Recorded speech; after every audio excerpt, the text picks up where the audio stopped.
Bitcoin is collapsing. The crypto markets are falling on the news that President Donald Trump is going forward with even more trade war news. He is now putting tariffs on the EU, and it's got a lot of people in the crypto space asking, is Trump ruining and destroying the cryptocurrency markets? We're going to talk about that and a whole lot more today.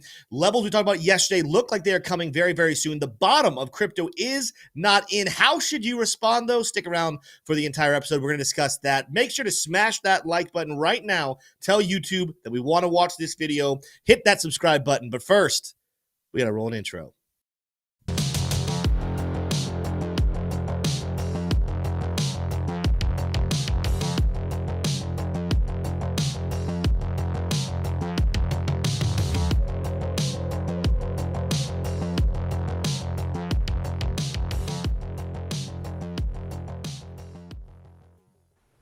All right, ladies and gentlemen, welcome into the Investing Bros live show. We got a lot to talk about here. I got a research project for one of you guys to work on here. Kyle Fields just said ChatGPT keeps mistakenly saying Bitcoin is 51,200. Can you guys test that? Can you That's guys not go a look at that here? mistake because I believe that generally when you ask the normal ChatGPT thing, it's It's data's for 2023. the There's an data's from, option to search the internet, but base ChatGPT's memory is from like October 2023 was their last download. Well, I'll just say October 2023, Bitcoin was not at 51,000. October 2023, it was sitting at like 28 or anyway. Go look it up. Just go see if that's gonna be fun. Not yet though, because I'm gonna introduce you. This is a little fun intro to the show. Smay, how you doing today? Oh man, I'm doing great. I just try to ask, questions of ChatGPT that are, recent. But, anyways, I'm doing great. Apparently Bitcoin wasn't in 50 something in 2023. Okay, whatever. Yeah, I'm doing great though. How are you doing? I'm doing good. I'm doing good. T-Shroom, how you doing today, my friend? I'm doing pretty good. I just asked Grok what the price of Bitcoin is. It says approximately 85,626. So that's only Off about too. 2,000 off. A Yeah. little more up to date. A little more up to date. I But it's hate getting it Grok. off of people's posts on X. That's how it figures it out. So that's pretty interesting. But yeah, I'm doing better than I deserve, Tim. Boy, people are getting smashed out there by these prices coming Mm-hmm. down. We're going to talk about it. It is for somebody like me who's been in the market for a while. I'm excited to continue to buy these prices lower. I'm continuing to Mm-hmm. hunt and sniff through the noise to find the alpha. But look, bros, I get it. If you're hurting here, and this is the first time you've gotten into investing, in some sense, this is just not fair. But the world isn't fair, right? But we Mm-hmm. do kind of level with you, feel your pain. If you're feeling pain, it is normal.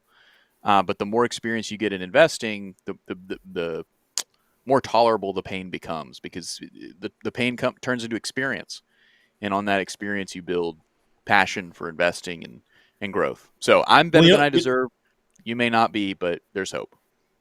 the other thing is you get to a certain point where you just go numb because you understand that these types of things happen. We'll take a look at some history today. Again, we've done a lot here. If you're new to the channel, thank you for being here. Stick around. I'm going to show you why we are not freaking out. There are others out there right now going berserk, freaking out, saying this is officially the bear market. We're going back down to $10,000 of Bitcoin.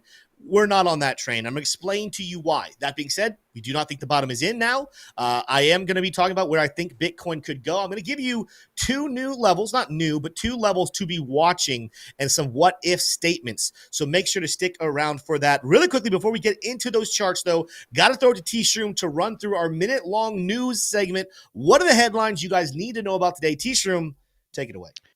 Absolutely. There's a good chunky bit of news here. Avalanche launches the Avalanche Visa card, now letting users spend AVAX, USDT, and USDC at any Visa accepting merchant. That's pretty big adoption. Let's keep moving here. Trump punts tariffs on Canada and Mexico to April 2nd, 2025. That's actually bullish. We'll talk about it later. Federal agencies told to start planning for large-scale layoffs in Trump administration, says a memo via CNBC. And President Trump says Ukraine can forget about joining NATO. Forget about it. There you go. President Trump announces 25% tariff on the European Union. Not so bullish. Not so bullish. Don't worry. We'll talk about it all here in just a few minutes. United States new home sales per January. The actual print was 657,000. The expected was 679K. Previous was 734K. So this is a bit of a slowing in U.S. home sales. China's Supreme Court accelerates research on legal treatment of crypto while maintaining trading and mining ban for now. Could things be ready to move over in China when it comes to crypto? House Republicans advance Donald Trump's tax plan to seek approval in the Senate. A very big, comprehensive tax plan. The DOJ has reportedly opened an investigation into President Javier Milei promotion of Libra. That's the president of Argentina, in case you weren't following along. And finally, Bank of America to launch USD pegged crypto stablecoin if lawmakers pass legislation. Their CEO is behind it. And there is one more headline here. Publicly traded Fold Holdings buys an additional 10 Bitcoin for $875,000 worth of Bitcoin there. And I said there was one more. There's even one more. It's a bonus one. And there's one more. We'll talk about NVIDIA earnings tomorrow. So today, NVIDIA earnings today should be about 15 to 20 minutes after the closing bell at 4 o'clock EST. So the EPS expectation is 0.85. Then the revenue expectation is 38.17 billion. We shall see if they can beat that. But Tim, that's our news. NVIDIA is quite a big story. We'll talk about that in the earnings and what that could mean for risk asset prices in general, the Trump tariffs and the trade war that's continuing to escalate. We'll be covering all that here in a few minutes. That's our news, Tim. Let us know in the chat, in the poll. We have a poll out there right now. Go vote on it. Do you believe that the trade wars are a mistake? Right now, 46% of you are saying yes, 36% saying no, and 18% saying I don't know, I haven't decided yet. Go vote on that because we're going to talk about that right after the technical analysis section. Right on cue, though, Davey Cakes in the chat with a super chat saying I'm buying from 82K down to 75K. See you at 240,000. So he's sticking with his predictions. Love seeing in here, Davey Cakes. Thank you for that super chat. Really quickly before we get going, our sponsor of the day is Blofin. Guess what, guys? Blofin is a way that you can be making money right now. Even though your portfolio is going down, you can trade these movements. We're showing you on the charts the key levels of support and resistance. Well, while your portfolio is waiting to get the bullishness coming back, trade right now over on Blofin with our link down below. And if you want to join our VIP trading group, we even show you some significant levels that you could be entering and exiting right now. Go sign up with Blofin down below.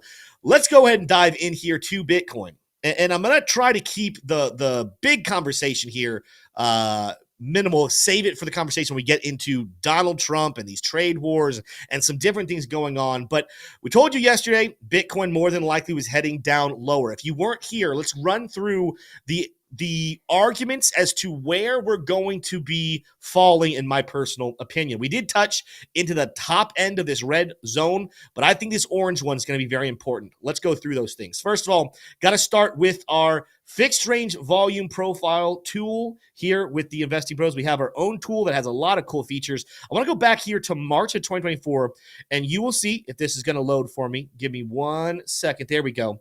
You're going to see the fixed range volume, the volume that tells us where the highest levels of buys and sells have been, has a major gap here, starting up here at 85,200. We already got below that, and it comes all the way down here to 77,500. Okay. Why is this significant? Because the fixed range volume gaps more often than not are the levels of support. Doesn't mean we have to stop there. We could go lower, but historically that is a major, major buying level for whales and institutions. So this big zone, again, that's not a small one, 85.2 to 77.5. It's going to be something to keep an eye on for certain. Now, some other things we're keeping an eye on as well. You're also going to see when we go to the weekly chart, we had a recent sell signal on the weekly chart from the Lux Algo Oscillator. We had a red reversal, we had bearish divergence, bearish momentum, and then just this last week, we confirmed negative money flow. Well, this suggests that Bitcoin wants to fall at least down to the smart trail. Starting up here, the high end of it is down to the 82.9 region, where we're almost are touching that right now, right? It could come down as low as down to 76.5, but again, we're kind of falling right in that range with the gaps. We're kind of finding a lot of confluence, a lot of arguments saying that this is a very significant level of support. You're kind of looking right in here again around 77,500. But that's not it. If you also want to take a look at the Bitcoin CME futures, we have a big gap here between the levels of 80,500 and 77.3, give or take. Or in other words, I'll put it on here. This orange box within the red box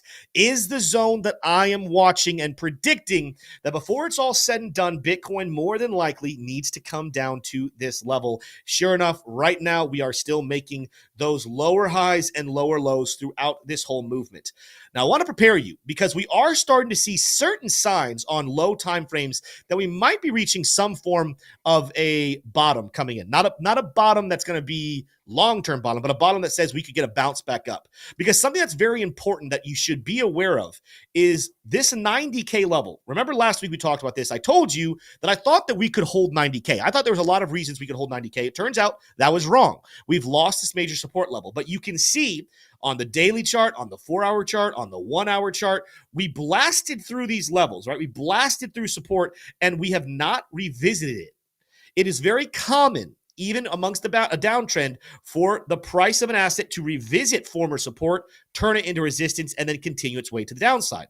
Well, what I'm saying here is you're going to start seeing some buy signals start to pile up. We're drastically overextended on our RSI and our MACD. We're seeing on the Luxago oscillators, we're getting reversals, and we're still a ways away from a buy signal, but we're seeing short-term money flow and oscillators look like they want to round off and go to the upside. I think this travels all the way up here, even as far as like the 12-hour chart, but then the daily chart, for example, we're developing a little bubble in here, right? A daily bubble with excessive sellers that could very soon be coming to an end, right? So what I'm saying is we could end up just going straight down here and then blasting to the upside, but I want to make sure people are prepared.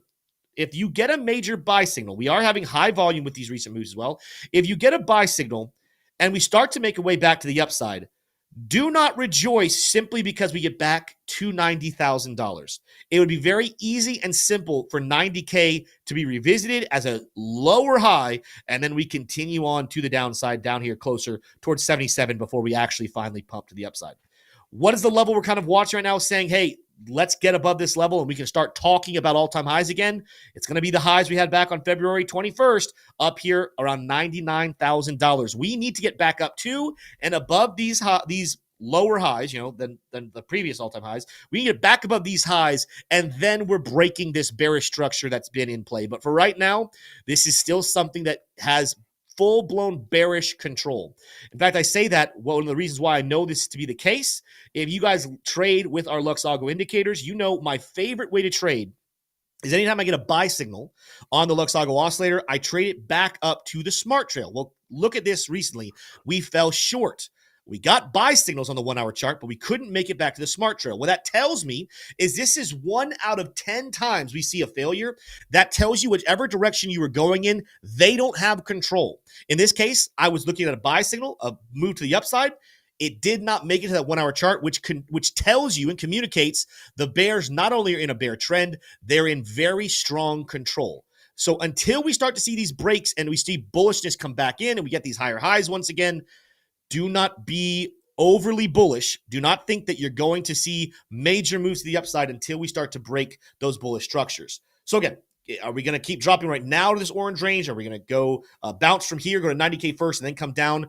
We're not out of the winter just yet. And now I want to start preparing you for another thought, because I told you I was going to have different ranges with if-then statements. Right now, there is overwhelming signs of support. The weekly smart trail, the fixed range volume gaps, the CME futures gap that says this range right in here around 77.3, 77.5 is more than likely a very good level to watch for a bottom. Okay, I think that they're going to get fit. We might go a little bit down below, but that's going to be my target range for where I think this move ends up bottoming out. Whether we bounce up and then come down, or whether we come down to this point, my next dry powder buying is going to be in this range somewhere around 77.5. And then I'll hopefully see move to the upside. If we do not get a bounce, and I want to be actually very clear here, if we don't get what's called a V bounce, where the price comes down here and then quickly accelerates back up, I do think that Bitcoin could be in trouble for a much larger pullback. You might be saying, Tim, does that mean you are bearish? Does that mean that we should be selling our Bitcoin running for the hills? No, I'm holding on. And I don't think this is going to happen, but I'm prepared for a situation mentally that Bitcoin could be in deeper trouble than just coming down to 77,000. What do I mean by that? Well, take a look back at the history of Bitcoin pullbacks like this.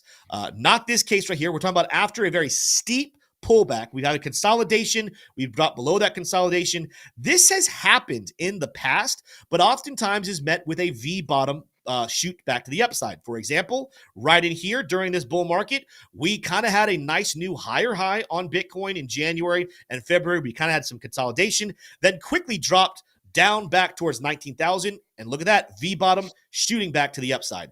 If you go back and look at other opportunities, take a look at the last altcoin season back in January of 2021. A nice 30% correction on Bitcoin, V bottom shot back to the upside. Same thing happened here in November of 2020. Same thing happened with COVID. Same thing happened in past bull markets when Bitcoin had very steep corrections. Let's take a look here really quickly. How steep was this correction? Nice 40% pullback. Guess what? Didn't stay low very long. Shot back to the upside several times throughout the bull market. What's my overall point here? My point is I am looking, now that we're dropping, for a sharp acceleration to the upside. Otherwise, we could be in trouble. I was asked earlier, I was shooting a video with Paul Barron, and it's going to be going out either like right now or it's going out later today. Go check it out. Love Paul, love going on his show. But one of the things I mentioned when I was with him is he asked me, Tim, do you think that Bitcoin could fall to these levels and then potentially consolidate, right, and move sideways before returning to the upside? It's not impossible for that to happen. I want to be very clear. It's not impossible. And the reason I know it's not impossible is because of something that happened back in 2021. I know I'm going all over the place with you guys, but it's very important to understand the history of markets, right? This is a time period where, look, we had a nice rally to the upside here in February, in March, in May. And then after the Elon FUD, again, back in 2021, he crashed the markets. We had a very sharp decline. Notice we consolidated before making a move to the upside. This is not common, and I wouldn't look at 2021 and say, hey guys, we're just repeating the summer of 2021. It's possible that that happens, but 9 out of 10 times when you consolidate after a downward move like this, you're probably going to end up moving to the downside, okay? Fundamentals can change that, but more than likely you're going to be making a move to the downside. When you make the V bottom, that is your continuation, right? If you fall and then shoot back to the upside, you know you have a very strong continuation pattern. So what I'm saying right now is if we make a drop into this range, I'm going to want to see a very fast and aggressive move to the upside as we watch institutions, whales, and the market manipulators buy up the dip, and their plan was successful, right? That's what all these, I'm bouncing all over the place on you guys. That's what all these former V-bottoms are. These were manipulative moves to get rid of paper hands. They get their price level, and they shoot to the upside. Consolidating, though, consolidating after a big move like this often brings continuation. Come back and look at right here. Consolidation, down. Consolidation, down. Consolidation, down. Right? You don't want to see consolidation after a nasty drop like this. And if we do have that happen, if we get down to these levels at 77,000, give or take, and there's going to be support here. There's going to be a lot of people buy that up. If we consolidate, my expectation is we drop down to the next level, probably sub 70K, potentially as low as 64. Why is that? Well, it's because of this 2-daily chart where I see the smart trail right in here. Not 2-daily chart, 2-weekly chart. 2-daily chart, that's really high. The 2-daily weekly chart is also in play down here, but you can see the highs up here at 73. I've seen some people in chat say about 73,000 is going to be interesting. That's the former high earlier in March, but the bottom of it's coming down here at 64,000.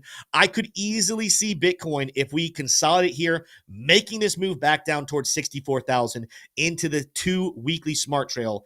That's going to be my conditions here. So if that's the key here, if we do not see a sharp pullback, if we do not see a sharp bounce back up above 90K, honestly, in a very short term. I'll give it a full week to do so, right? I'm not going to be stingy here and say, let's get this done in 24 hours or I'm out, right? I will give, once we touch this orange box, I will give Bitcoin 1 week to make a pullback up above 90K. If it does not happen, if we consolidate, I fear that bottom is not in either, and we're coming down just a little bit lower. And then we'll have to reevaluate there as well. I'm saying all this to say, guys, I believe that this will be the bottom. But I also last week thought that 90K would end up holding, and I was wrong about that. So I'm in a stage where I want to make sure I'm clear with you guys about the support levels that are significant and the probabilities and the if-then statements of what to look for. Should you buy in at 77,000? I think so. That's a great dip. Any good dip below 100,000 at this point in Bitcoin's life is going to be very, very good. But I just want you to be prepared. If you see consolidation here for a couple of weeks, prepare yourself, get some dry powder put together, because we're probably going to the downside. That's what I'm looking at here right now on Bitcoin. Let me know in the comments, what do you guys think? We might come back with our conversation we're going to get into here in just a couple of seconds. We might come back and look at some more history on the Bitcoin chart. Last thing I want to say here, another positive sign. This is a weird positive sign, but I was on with Paul and we talked about this as well. The Bitcoin dominance has definitely hesitated. We almost have at the moment a double top in play. It's going to be very interesting to see if this holds, because if it does, this would suggest the Bitcoin dominance. Let's do some analysis here. Bitcoin dominance very well might be about to make a move. Let's go here. You take from the double tops, you take what the depth in the middle was, you move it over to the breakout. This would send the Bitcoin dominance back down towards 58%. If this is happening, it's kind of proving what I was talking with Paul about. Bitcoin might have a little farther ways to go down, but altcoins are really hitting their levels. I mean, you go across the different space here. Ethereum is bloody right now. Solana, extremely bloody. A lot of altcoins that are in these ranges are touching or close to touching some major support levels within consolidation formations, right? So I wouldn't actually even be surprised if we see Bitcoin continue to fall and the altcoins stay put. I'm not predicting a massive altcoin rally while Bitcoin still struggles. That's technically possible. But I am looking at this Bitcoin dominance chart and I'm saying, all right, we're seeing some signs that the Bitcoin dominance is not wanting to move to the upside, that the biggest blood right now is coming from Bitcoin, not necessarily from the altcoins as much. Some of that because we are seeing, I think we are now over $900 million in ETF liquidations. Before you freak out there, 900 million is a lot of dollars. I wish I had $900 million of Bitcoin. I do. 900 million, let's just round it up to $1 trillion, is still not a big dip necessarily. ETFs, I don't know the number off the top of my head, but I want to say it's something like 17 trillion. Fact check me in chat. T-shirt, if you had a second, fact check me on that as well. But it's not like we're seeing 50, 60, 70% of people that bought Bitcoin ETFs flood out. We're probably watching ETF buyers can be paper hands and diamond hands as well. We are watching the ETF paper hands sell off, which tells the whales and the diamond hand holders to go in and buy the freaking dip. I still believe that's very much what's in play right now. But for more on that, let's change topics and let's get into the conversation of what is going on in the economy, what's going on in the world. Why is Bitcoin and crypto and the stock market pulling back today in fear? It has to do with the new president of the United States. Let's go take a chat. Let's see what people are saying. We're going to be talking about trade wars here in a second. Over almost 900 people have voted at this point. We're going to be 900 people here in just a second. We got 1,500 people watching live right now. Go vote in this poll. But 47% of you are saying yes, that Trump is making a mistake with these trade wars. 35% of you say no. And then 18% of you are saying, I don't know, I haven't decided yet, which I think, if I'm being honest, is kind of the boat I'm in. I lean probably closer to no, and I'm going to explain why here in a couple seconds. But I will be honest with you. I am in the boat. You know what? I want to be fair to both sides. While I've been a supporter of most of the things that Trump has done so far, I'm not giving him a blank support for every decision he ever makes. If he does things that I see are a mistake, the data is off, there's problems that come, I will call him out and say, all right, this is a mistake. Trump, you need to stop this. Now, I don't know what good that does. It's not like I don't think Trump watches the Investing Bros. I don't think it's going to change his mind, but I will be a fair assessor of the decisions he's making, whether they be good or whether they be bad. But for more on that, let's go throw it over to T-Shroom to start the conversation. T-Shroom, what are some details people need to know about the trade wars, and what is the significant points about whether this is a success or a failure? Is it good? Is it bad? And how will crypto respond? T-Shroom, take it away. Yeah, absolutely. So, what we got today was there was a very, very thin silver lining of bullish news, and then there was a not so thin dark cloud of more tariff news, right? So the thin silver lining was that Trump, it looks like he's punting the tariffs on Canada and Mexico till April 2nd, right? So April 2nd is when the 25% tariffs on Canadian and Mexican goods are going to be going live. But that's about where the good news ends for the short term, because in the long term, tariffs are looming here, right? The market can't get from under these tariffs. Just because they're getting pushed out and delayed doesn't necessarily mean that the market's ready to reprice to the upside just yet. And then it's exacerbated when we see headlines like this. President Trump announces 25% tariffs on the European Union, right? And that's going to affect a lot of different things. There's a lot of different things that we import from the European Union. High-end luxury vehicles from BMW and Mercedes definitely comes to mind, and more economical motor vehicles such as Volkswagen as well, but also wine from France and Italy, and a lot of other good high-end luxury goods like designer goods from European Union as well. So what does all this mean? It simply means that the cost to produce goods in the for the United States consumers is going up, and it's uncertain who exactly is going to bear that cost. And when there's uncertainty, the market reprices, and it looks like it's repricing to the downside. And it's not just in crypto; it's across the board. Tesla down 8%, and even more over this week. And most other Magnificent Seven stocks are also selling off, which just goes to show that the market does not like these tariffs. That's not news to anybody. So why are they going down? It's going down because the market wasn't sure if the tariffs were actually going to happen, if Trump was just bluffing. He clearly is not bluffing at this point in time, and the market is having to reprice quite rapidly.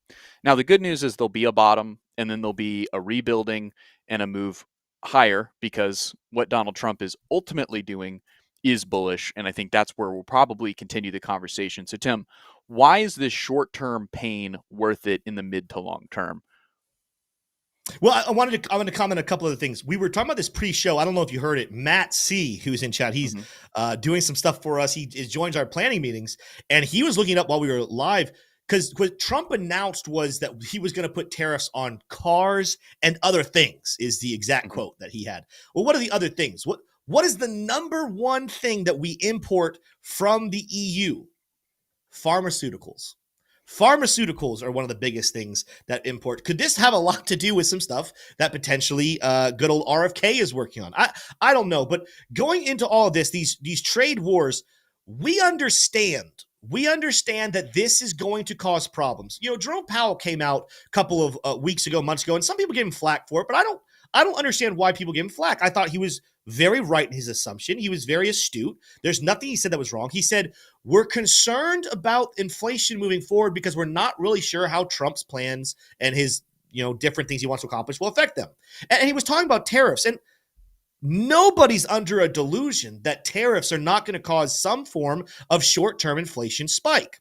Now, there's some other benefits they absolutely bring in boosting the economy and bringing money back in the United States. But yes, absolutely, Jerome Powell was right that when you go in and you enforce tariffs on these other countries that we do massive amounts of trades with, one of the big downward movements is going to be, it's going to cause things to get more expensive. And that makes inflation slightly go to the upside. And maybe slightly isn't needed there. Maybe just say it makes inflation go up.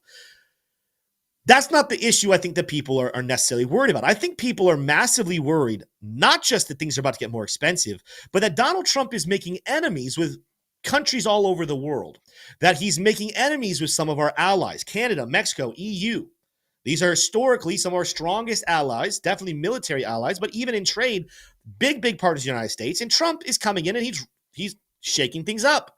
He's not letting people just get away with, chaos and controlling the United States anymore.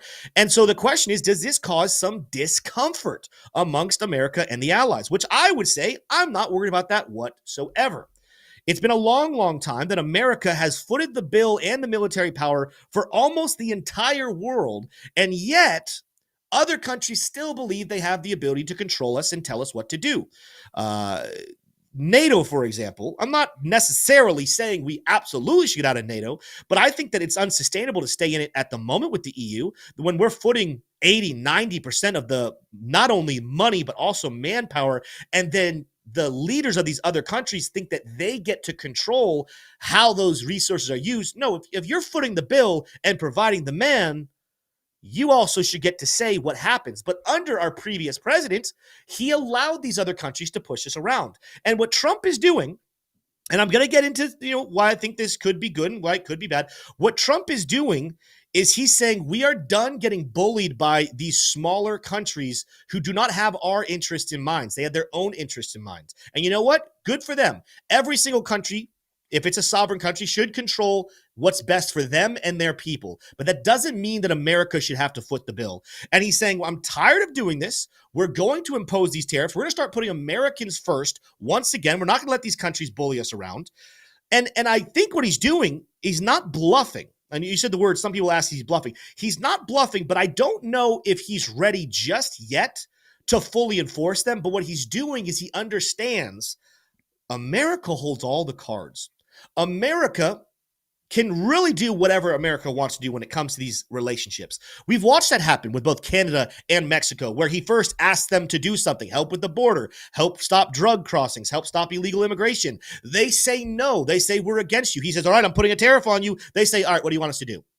And sure enough, they cooperate. He removes the tariffs.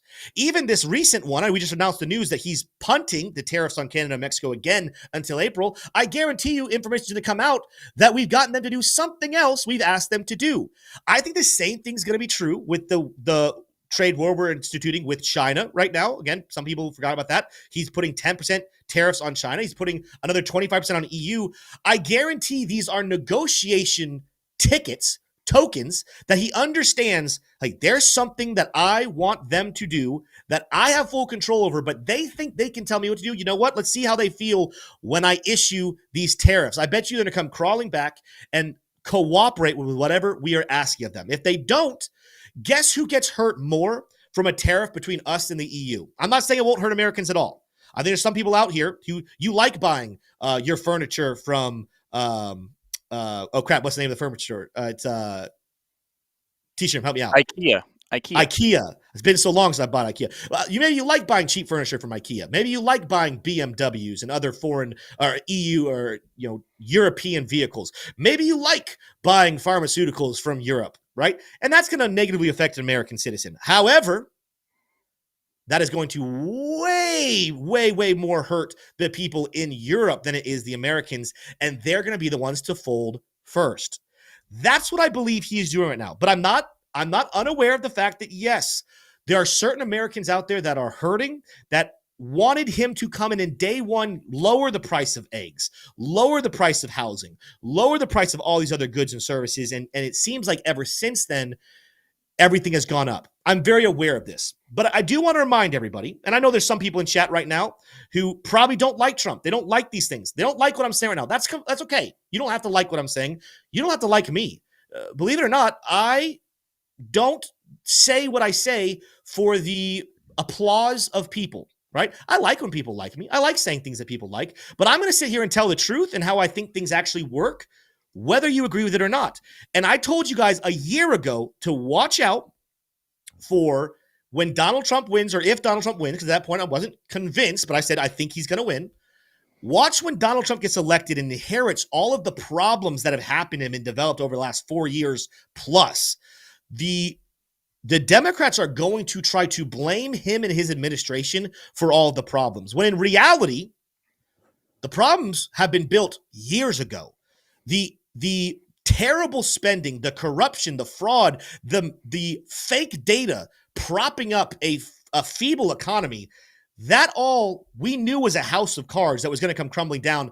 And I think it was on purpose that they put that and waited for all those cards to fold with Donald Trump coming office so they could spend the majority of what was happening there saying, look at how terrible Donald Trump and his team is. My overall point is, I'm not ready to call him a major success, but I'm also not ready to call him a failure because I actually predicted a year ago that there would be some problems that were blamed on him.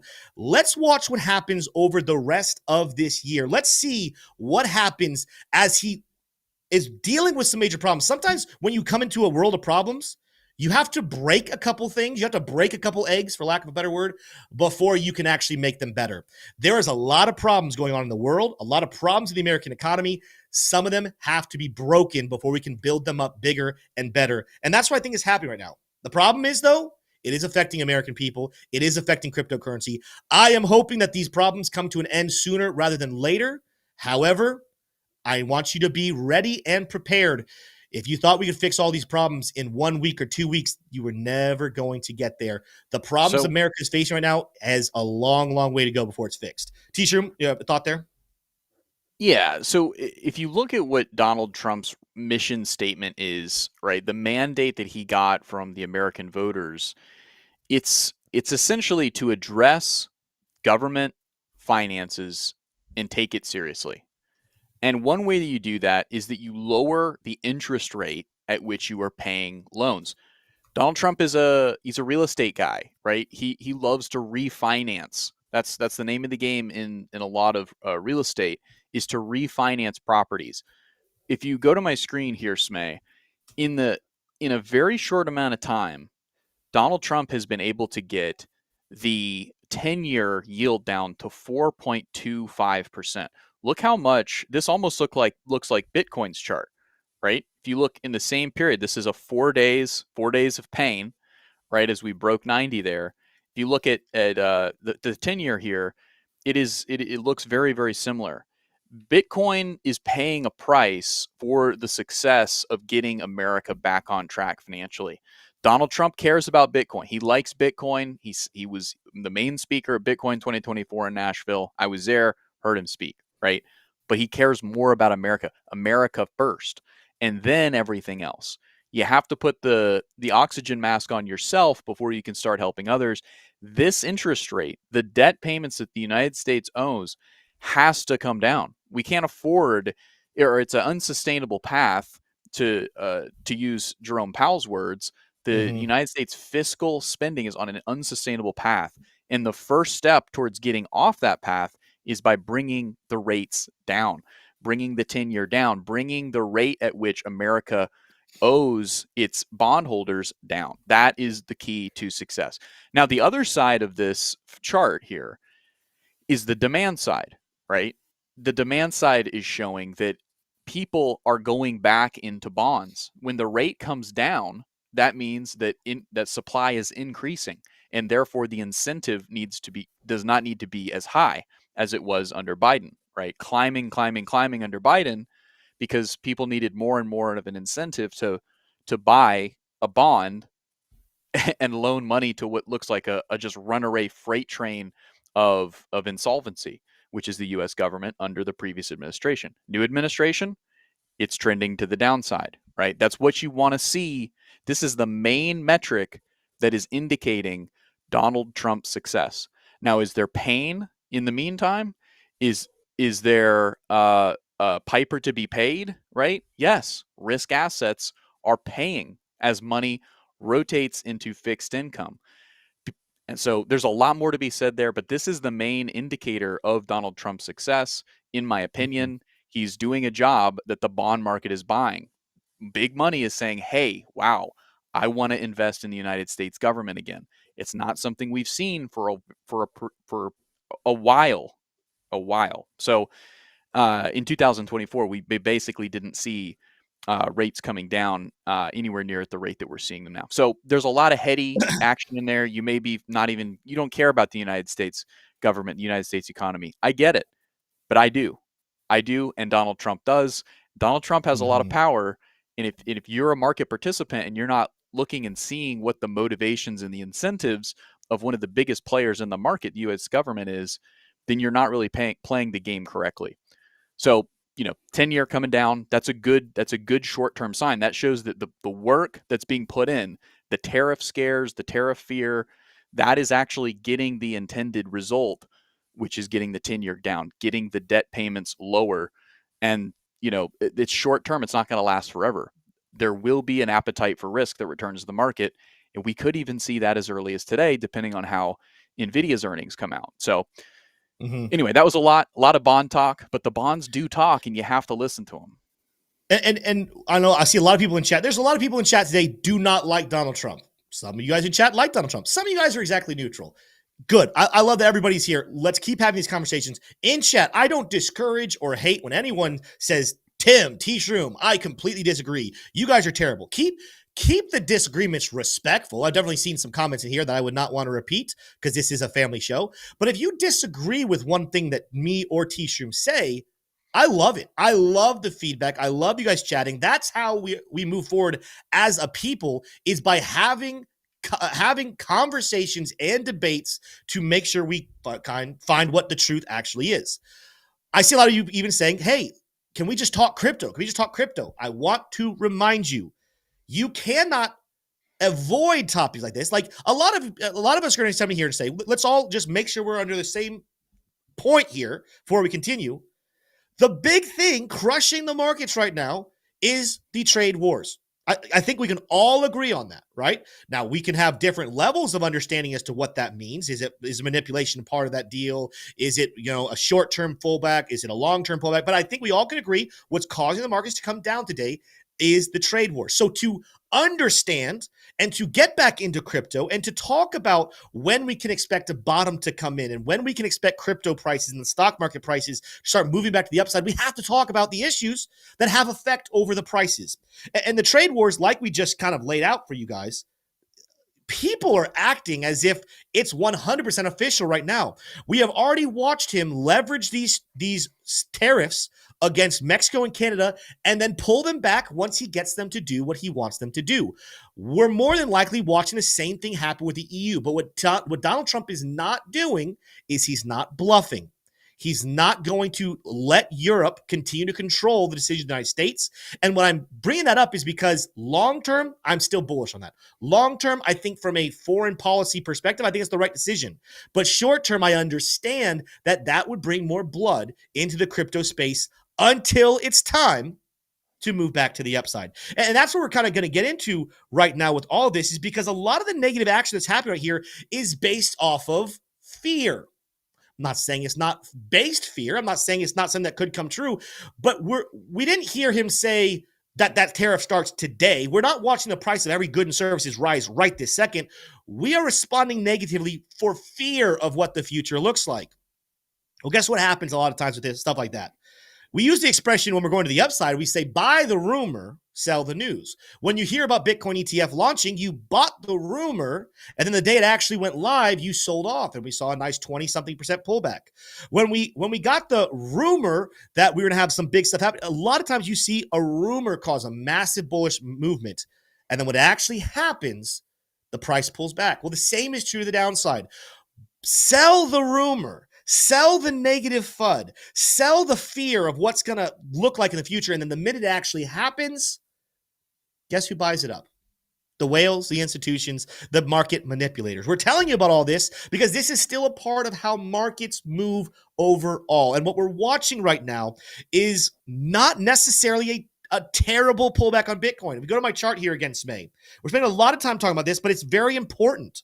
It's very important to understand historical movements of Bitcoin. People are freaking out right now looking at this chart, but they're not even realizing, even if I'm right here, we're talking about a 29% move to the downside, right? If I'm right about 77,500, we're talking about a 29% move to the downside. What else is out there that can really hurt us? We are seeing a lot of negativity right now, and yet we are still sitting north of $70,000. I don't think we brought this up yet today. Bitcoin fear and greed right now coming in at 21, extreme fear. Guys, the last time we saw 21, right? We had 25 the other day. Last time we had 25 was September. Last time we had 21 was back here in August. Where was the price of Bitcoin? $49,000, right? So we're as scared right now as we were back when Bitcoin was sitting at $49,000, and yet we're still sitting north of 80, right? What is happening right now is a calculated plan, a calculated procedure to get rid of paper hands. Paper hands are people who fall for the news, who trade emotionally, who don't like what's happening now. They see their portfolios down and bleeding, and they say, I'm going to get out before it gets any worse. This is a home move that gets rid of these types of moves and then skyrockets back to the upside. We saw it happen last summer, right? Last summer, it was a long, drawn-out process, but we saw it happen right there. We saw this happen earlier in both May and August of 2023. We've seen this happen historically in Bitcoin several times in bull markets where we pull back and then shoot back to the upside. This doesn't mean the bull market's over. It simply means that the markets were overextended. There was too much happiness. Everyone was a little too bullish. I think if you go back here, the Bitcoin Fear and Greed Index at these highs was in the 90s. It was time for us to cool off. It was time for things to pull back here. This has happened historically in Bitcoin so many times, and yet people are acting like Bitcoin is down at 30,000 right now, that Bitcoin is doomed and gloom. The reality is, this is a calculated move. This is a very old tactic to pump this news out there, to scare the average investor, to bring things back down so that the whales, so the institutions, or in other words, so that the rich can get richer and the poor stay poor. But only the wise are the ones that calculate. And a lot of times it's the wealthy that are wiser. There's a reason why they have a lot of wealth. They've made some wiser moves in their past than poor people. But if you can learn to engage and think like them, this is the strategy that we're watching play out. That being said, I'm not saying the bottom's in. I told you guys I think this orange box coming in. If we lose that box, I think 65 comes back on the table. But at the end of the day, make sure before you freak out, you zoom out. This is still a very bullish chart. And this is still following very, very historic precedences of not just Bitcoin, but stock markets in general, where they get overextended, you see some negative effects, and then the price pulls back down to a higher low. People freak out, people sell off, then it takes off without them, and the wealthy make a whole lot of money. That's what I'm watching happen right now. And I think to judge and to make a decision right now that the bear market is here and it's time to sell off, never once, ladies and gentlemen, have I watched the public opinion of retail investors be right. Okay? We're watching retail in droves get bearish on crypto, on the stock market, despite the fact that we're still sitting at very high levels. We're still watching and sitting here saying that retail is getting bearish. A lot of times when retail gets bearish like they are right now, it's a big sign that a local bottom is either here already or very, very close. In this case, I think very, very close. But I want to let you guys know, this is still a very strong bull market, and this is a very common move. You got to learn how to take advantage of them, not run from them. T-Shroom, some thoughts there, and we're going to wrap up this conversation, engage with chat here for a couple of minutes. What do you got for me? Yeah, I think the question emerges, hey, why weren't you guys saying, sell at 90? If we broke 90 and started to pump down, why not just sell at those levels? It's a good question. It's a valid question, right? Because you do want to buy low and sell high. The problem is that this is not the S&P 500. This is not the NASDAQ. This is Bitcoin, and this is digital assets, and these are very volatile assets, right? And so when they move up and down, you don't react to them unless something fundamental has shifted. Nothing has shifted. Nothing has changed with the Bitcoin blockchain. Nothing has changed with the Ethereum blockchain. Nothing has changed with the Solana blockchain, right? These are all fundamentally still the leaders of the industry. Now, they're getting repriced because the macroeconomic environment has changed. Donald Trump is doing something that is good for the US and not so great in the short term for risk assets. That's all that's going on here, right? So why wouldn't you sell when it breaks 90? Because there's a lot of bullish catalysts right around the corner in 2025. They could happen tomorrow. There's literally a subcommittee on crypto happening today. Now, I'm not going to come out and say that is going to launch Ethereum back to 4,000, right? But you never know. You don't want to be on the sidelines, and God forbid, you don't want to be short without a stop loss in crypto during 2025, right? These markets, the prices are very deceptive right now, and they're getting a lot of very smart people convinced to be bearish, and the reality Mhm. is it couldn't be further from the truth. The truth is is this is the time to be bullish. The prices are deceiving you. The prices are not reflecting reality. The fundamentals are. I got a chart here from Benjamin Cowen, friend of the show. We really like Benjamin.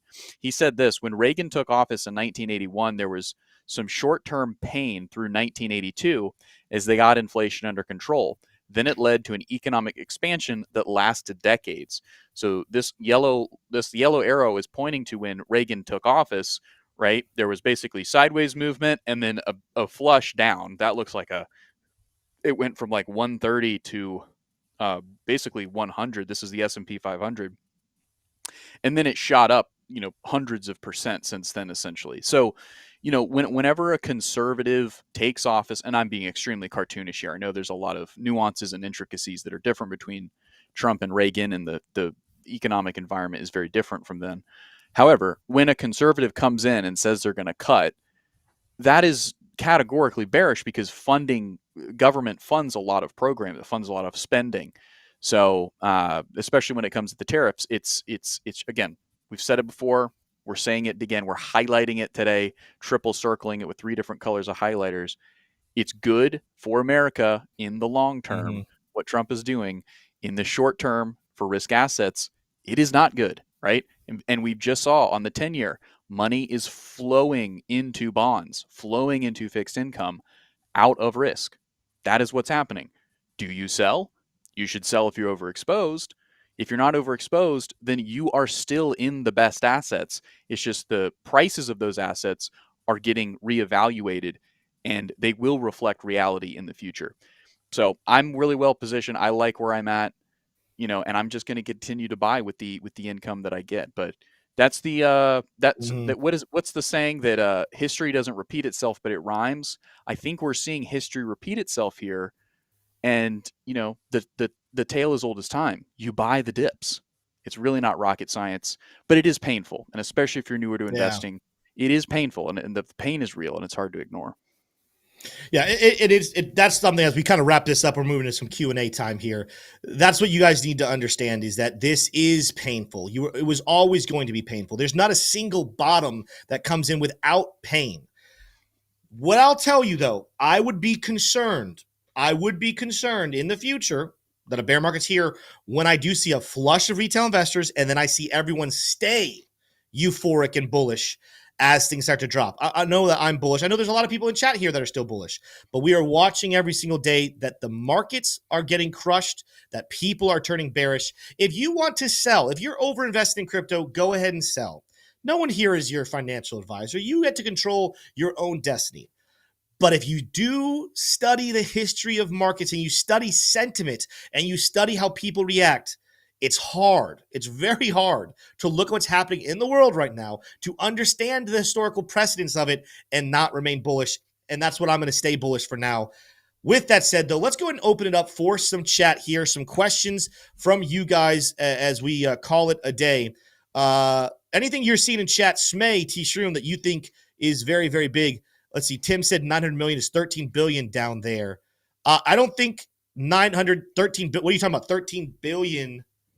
Oh, I said yeah, I said 900 million and 13 billion. Yeah, I think I said trillion earlier and I didn't mean trillion.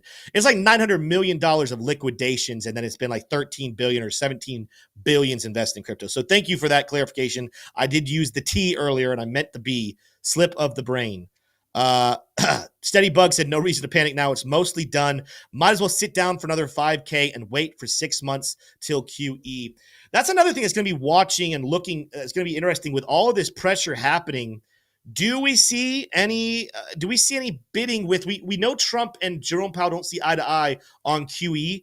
Do we see some pressure towards the Fed to start QE earlier than June? A lot of people are looking at June to later summer as the realistic expectation of QE. I think that Steady Bug thinks October is the right time. Do we see QE come earlier? Do we see regulatory clarity come earlier? I see another question in chat here, or this is a statement, but it reminds me of a question I saw earlier. NCR Legend said, Tim, I sold all of my link to buy more in at the bottom. What levels should I watch? I don't love that move necessarily, NCR Legend. But someone asked earlier, they said, when is Chainlink going to decouple from Bitcoin and start to go off on its own? You might be saying, are you bearish on Chainlink now, Tim? Well, the answer is no. The chart on Chainlink is not a bad looking chart. Go to my screen here, Smay. It's still, I know people don't like this, but it's still putting in higher highs and higher lows. Where we currently are, we're bouncing off of a trending support level of a falling channel. That's kind of bullish. But I'm not saying we can't go lower. In fact, if you look at some lower time frames, let's look at liquidations, because right now liquidations are the big thing. Oh, I will say 4-hour chart really only giving us down here towards 14. If you go to the daily chart, maybe you get a little bit down here closer towards 11. But the reason NCR Legend that I'm not necessarily, okay, you sold at 20. I am buying more Chainlink at these levels right here at 15 towards $15, 14, sorry, not 15, $14 right here at this support level. That to me is a good buy spot. If we lose that, all of a sudden I'm going to start watching levels like $11, $10. But that to me is a very good buy spot in the long haul. If you take a look at some fixed range volume here, we'll do a quicker one from more recent time periods, so going back to August, you're going to find some, we almost had a little gap bounce. We had a gap bounce right there originally on February 2nd. We're kind of coming down. I think somewhere here in the range of 13.12. There's some gaps here at 13.7 and 13.12. Could be a very interesting volume gap spot. Some people are going to tell you look for 11.38 where the point of control is. But again, I prefer buying the dips in the volume, the gaps in the volume, not necessarily buying the peaks. That's usually how whales operate as well. But to answer the question, when will Chainlink group away from Bitcoin and do its own thing? It'll happen. Go off my screen now, Smay. It'll happen when we get regulatory clarity, when institutions that are partnering with Chainlink and using Chainlink can start actually utilizing it in bulk and making these transactions. Guys, Chainlink right now is the number one real-world asset tool out there in the world right now, and yet it's not able to be used properly and fully because companies aren't going to start going berserk until they know the rules and regulations.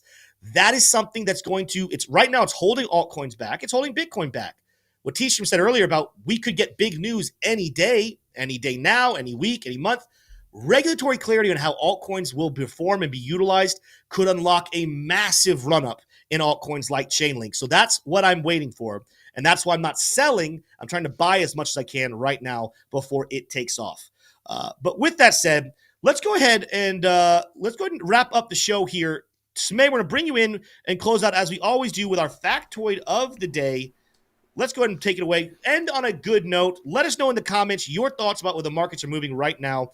And also make sure to smash that like button on your way out. Smay, go ahead and take it away with our factoid. Everybody, smash the like button, and if you guys are feeling the pain, you're feeling unhappy because of the markets right now, the best thing you do is spend even more time looking at them by joining our free Discord, where we talk about it all the time. So definitely go check out that link in the description, join it, and you can hear all about how boring and bearish the markets are right now. Please, I'm not joking. It's actually a great place where we will support each other and get more great takes like the ones you heard on the show. All right, but with that, let's jump into the factoid of the day, brought to you by Decrypted.tax. Another Bitcoin one for you guys. What was the most expensive real-world item ever bought with Bitcoin? A 5-star luxury hotel in Dubai. B, a Lamborghini SVJ. C, a $500 million yacht named the White Pearl. Or D, luxury condo in New York's Trump Soho. The most expensive thing ever bought with Bitcoin. I mean, with Bitcoin being so prevalent in Dubai, I'm going to guess A.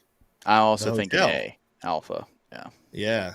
All right. And I do think that the supercar companies did start accepting crypto. Yeah, but how that Lamborghini, the high end of Lamborghinis is what? Maybe a couple million. It's not going to be like 10, 50. A 5-star hotel, I think 500 million with yachts a little too much. I think a luxury condo in New York, that's not high enough. I think a 5-star luxury hotel in Dubai is the right amount. I think that would be the highest purchase with Bitcoin alone. That's what makes the most logical sense. Yep. Alpha. All right. And with that, everybody, drum roll, please. It is D. Wow. Okay. A luxury condo in New York's Trump Soho. And guys, I How did much not let was you it? down. Boom. We have here, fact check. What was the most expensive thing bought with Bitcoin? Bitcoin. I misspelled it. Yeah. At the top of the list is a luxury condo in New York's Trump Soho, now rebranded as the Dominic, sold in 2013 for 25,500 Bitcoin. So if I did the math for you guys, JK Google did the math, and it's about $2.1 billion. Million dollars? Billion. Oh, that'd be worth 2.1 billion now. Is what you're saying. Yes, billion. Yeah. So so that's what this Bitcoin is worth now. Interesting. Insane. That's got to be one of the most expensive living places ever. So Dwellings. dwelling. Thank you. Dwelling place. You know. All right. Anyways, back to you guys. There we go. Thank you so much for that, Smay. Everybody else, listen, the markets are dipping.